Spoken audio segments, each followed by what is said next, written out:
नमस्ते मी रेखा, माझ्या स्वयंपाकघरात तुमच्या सगळ्यांचं स्वागत करते। आज मी बनवते बघा टमाटर चिप्स। त्याकरता इथं मी टमाट्याची प्युरी करून घेतली। 3 टमाटे घेतले होते मी। आता पहिले आपण हे गाळून घेऊया। आता गाळून घेते सगळं मी, म्हणजे असं जाड जाड असं असलेलं टमाटर साईडला होऊन जाईल। हे बघा पूर्ण असं गाळून घेते। हे बघा पूर्ण असं गाळून घेतले मी बघा, बिया अशा अलग करून घेतल्यात। हे बघा आणि फक्त असं हेच घेतलंय टमाट्याचा असा रस फक्त। त्याच्यात टाकणार आहे बघा मी गव्हाचं पीठ। गव्हाचं पीठ कसं ना अंदाजेच आपण घेतलेलं आहे, असं काही लागेल तेवढं घेतलं नाही आहे। जसं आपल्याला गरज पडली तसं आपण टाकायचं याच्यात। आणि इथे घेतलेलं तांदळाचं पीठ आणि मीठ घेतलंय, पेरी पेरी मसाला, थोडीशी आपली कलरवाली लाल मिरची आणि काळे मिरे असे बारीक कुटून घेतले। आता मिक्स करून घेते पहिले मी। आणि लागेल तसं मी याच्यात गव्हाचं पीठ मिक्स करायला अजून थोडंसं मला लागलं तर। हे बघा थोडंसं गरम मसाला पण टाकलाय मी। आता याला मी अजून थोडंसं मला वाटलं का पातळ आहे म्हणून मी याच्यात अजून थोडंसं गव्हाचं पीठ टाकणार आहे। आणि आता याला चांगलं आपण पीठ मळल्यासारखं मळून घेऊ चांगलं। आता याला मी हाताने मळून घेते। हे बघा असं चांगलं असं गोळा करून घेते आता चांगला।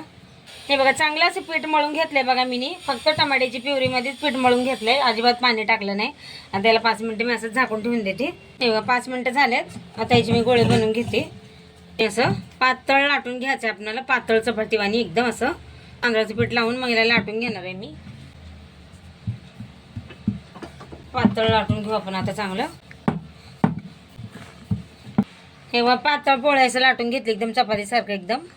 आता याला मी असं ह्याच्याने टाचे करून घेते, असं खड्डे पाडून घेते म्हणजे फुगणार नाही ते। हे बघा माझ्याकडे काटाचा चमचा नाही आहे आणि मी असं सुरी घेतली आहे। आणि सगळीकडे आपण याला टाच पाडून घेऊ। हे बघा सगळं असं सुरीने मी असं टाच पाडून घेतलेत बघा। त्याला कट करून घेते असं। हे बघा असं पहिले इकडून मी सगळं काढून घेते साईडचं आणि परत इथून पण इकडनं पण। आता याला मी असं कट करून घेते। हे बघा अशा पट्ट्या करून घेते। हे बघा असं। आता ह्याला मी एकावर एक ठेवणार आहे असं। हे बघा असं। आणि आता हे पण कट करून घेते। हे बघा असं कट करून घेते। हे बघा अर्धा असं कट करून घेतलंय। आता एवढं कट करून घेते। आता बाकीचे सगळे मी असेच बनवून घेते। हे बघा सगळं असेच बनवून घेते आता।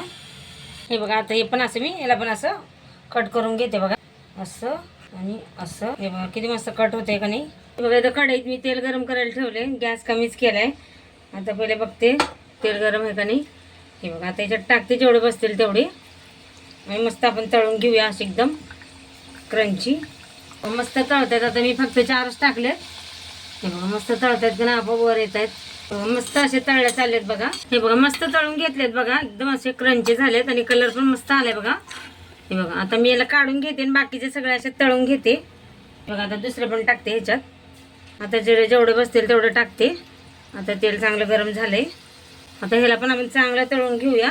तेवढे टाकलेत आता चांगलं तळून घेते। हे बघा मस्त बनवून घेते टमाटर चिप्स। आता हे जवळ गरम आहे तरच आपल्याला ह्याच्यावर फेरी फेरी मसाला टाकून घ्यायचा आहे आणि एकदम असं टॉस करून घ्यायचं आहे। मी आता अर्धेच बनवून घेतलेत। हे बघा आणि असं ना मिक्स व्हायला पाहिजे मसाला पूर्ण। किती मस्त आवाज येतोय का नाही, असं खळक खळक। बघा सगळीकडे असा मसाला पण लागला गेलाय। हे बघा किती मस्त बनवून तयार झालेत बघा टमाटर चिप्स। व्हिडिओ आवडते क्लिक नक्की करा।